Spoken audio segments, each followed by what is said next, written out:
আপনারা দেখেছেন যে সংগ্রামী যৌথ মঞ্চ যেভাবে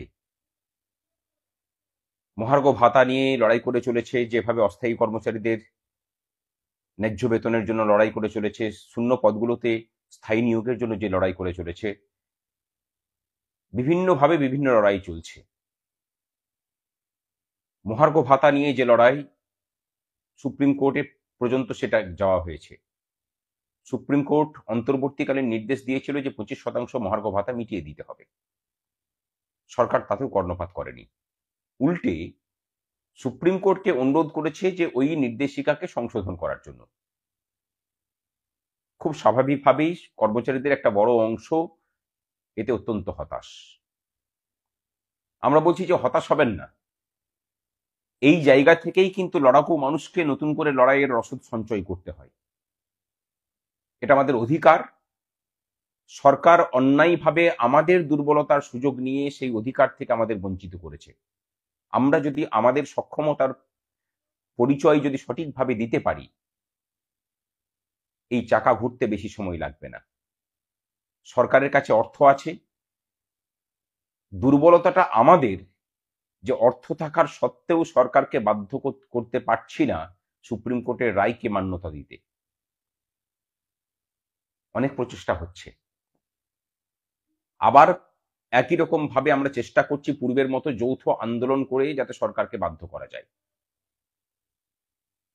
এই সরকারকে চাপে ফেলার জন্য আমার মনে হয় এই রাজ্যের সমস্ত সংগঠনের, শুধু কর্মচারী সংগঠনের কথা বলছি না, বিভিন্ন রাজনৈতিক সংগঠন, বিভিন্ন জাতিগত সংগঠন, বিভিন্ন রাজনীতি নিরপেক্ষ বিভিন্ন সামাজিক সংগঠন, তাদের নিজস্ব নিজস্ব দাবিতে যেদিনই কোনো আন্দোলন হোক না কেন, সেই একই দিনে আন্দোলন ডেকে এই সরকারকে আরো বেশি করে চেপে ধরার সময় এসে গেছে। পৃথক পৃথকভাবে আন্দোলন করে কোনো কিছু আদায় করা এই সরকারের কাছ থেকে সম্ভব নয়। এই তাগিদ থেকেই গোটা ভারতবর্ষে কর্মচারীরা, শ্রমিকরা বিশেষ করে, তারা যখন ভারত বন্ধের ডাক দিয়েছেন, শিল্পক্ষেত্রে ধর্মঘটের ডাক দিয়েছেন, আমরা পশ্চিমবঙ্গের বঞ্চিত কর্মচারীরা সেই একই দিনে আমাদের নিজস্ব দাবি দাওয়াতে আমরা ধর্মঘটের ডাক দিয়েছি। অনেকে বলতে পারেন যে দুটো ধর্মঘট একদিনে করা হলো, নিশ্চয়ই রাজনৈতিক যোগ আছে। আমরা বলছি এর মধ্যে রাজনৈতিক কোনো যোগ নেই।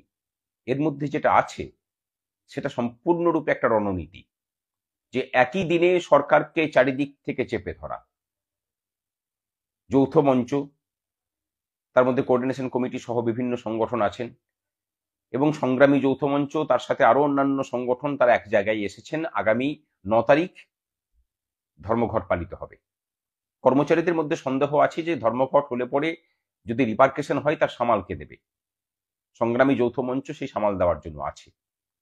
2011 সালের পর থেকে ধর্মঘট নিয়ে আমরা দেখেছি যে কর্মচারীদেরকে অন্যায়ভাবে ভয় দেখানো হতো যে তোমার ব্রেক ইন সার্ভিস করে দেব, যদিও সেটা করতে পারে না সরকার। 2023 সালের 10ই মার্চের ঐতিহাসিক ধর্মঘটের আগেও ব্রেক ইন সার্ভিস করার ভয় দেখানো হয়েছিল, কিন্তু সম্মিলিত প্রতিবাদে এবং প্রতিরোধে সরকারকে পিছু হটতে হয়।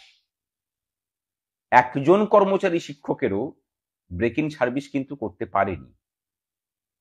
উপরন্তু 10ই মার্চের ধর্মঘটের পরে 22শে এপ্রিল যখন আমরা নবান্নে গিয়ে বৈঠকে বসলাম, তখন আমরা যখন সরকারকে জিজ্ঞাসা করলাম, বিশেষ করে মুখ্য সচিব এবং অর্থ সচিবকে, যে কিভাবে কোন আইনের প্রেক্ষিতে আপনারা এই ব্রেক ইন সার্ভিস লিখেছেন, একজন কর্মচারীরও ব্রেক ইন সার্ভিস করে দেখান, তারা সাহস করতে পারেনি। তারপরে আমরা সেই নোটিফিকেশনকে চ্যালেঞ্জ করে স্যাটে মামলা করেছিলাম, স্টেট অ্যাডমিনিস্ট্রেটিভ ট্রাইব্যুনালে সেই মামলা চলছে। মামলা আমরা জিতব। তারপর থেকে কোনো ধর্মঘটে, অনেক ধর্মঘটে আবার নোটিশও বের করতে পারেনি। এবারে দেখলাম আজকে একটা নোটিফিকেশন দিয়ে পরে বলেছে যে আপনাদের ডাইজ নন হবে। সেটার মানে কি? মানে একদিনের বেতন কাটা যেতে পারে।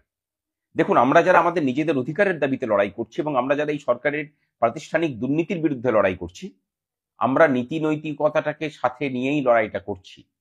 আমরা একদিন যদি ধর্মঘট করি, একদিনের বেতনটাও আমরা নেব না, এই মানসিকতা নিয়েই আমরা ধর্মঘটে যাব। যে সরকার আপনাকে মাসে 15 দিনের বেতন দিয়ে বাকি 15 দিনের বেতন মেরে নেয়, তাকে মনে হয় একদিনের বেতন দিতে আমাদের খুব একটা অসুবিধা হবে না। যে যদি আমরা বাকি বেতনটাকে আদায় করতে পারি, আমাদের পূর্ণ বেতনটাকে যদি আদায় করতে পারি। এই অভিপ্রায়ই এই রাজ্যের কর্মচারীদের কাছে আহ্বান যে ব্রেক ইন সার্ভিসের কোনো ভয় নেই, কোথাও কোনো সংবাদ মাধ্যমের কথাতেও প্ররোচিত হবেন না, ভয় খাবেন না। দায়ী নন মানে একদিন আপনাকে শোকজ করতে পারে, শোকজের উত্তর সংগ্রামী যৌথ মঞ্চ রেডি করে দেবে, আপনারা উত্তর দেবেন। খুব বেশি হলে একটা দিনের বেতন কাটতে পারে। যদি মনে করেন যে না একটা দিনের বেতন কাটাবো না, তাহলে তো বলার কিছু নেই, কিছু ত্যাগ স্বীকার তো লড়াইয়ের জন্য করতেই হবে। এবং আগামী 21 তারিখ ও 28 তারিখ আমরা পথে নামছি আবার। 21 তারিখ শহীদ মিনারে রাজ্যের মেধা এবং শ্রমের শহীদ দিবস উদযাপন হবে। আর 28 তারিখে আমরা নবান্ন চলো কর্মসূচির ডাক দিয়েছি সংগ্রামী যৌথ মঞ্চ এবং পশ্চিমবঙ্গ বঞ্চিত চাকরি প্রার্থী, চাকরি হারা এবং চাকরিজীবী ঐক্য মঞ্চের পক্ষ থেকে। এর সাথে আরো অনেক সামাজিক সংগঠন যুক্ত হচ্ছে সেদিন। প্রস্তুতি নিন, আসতে হবে।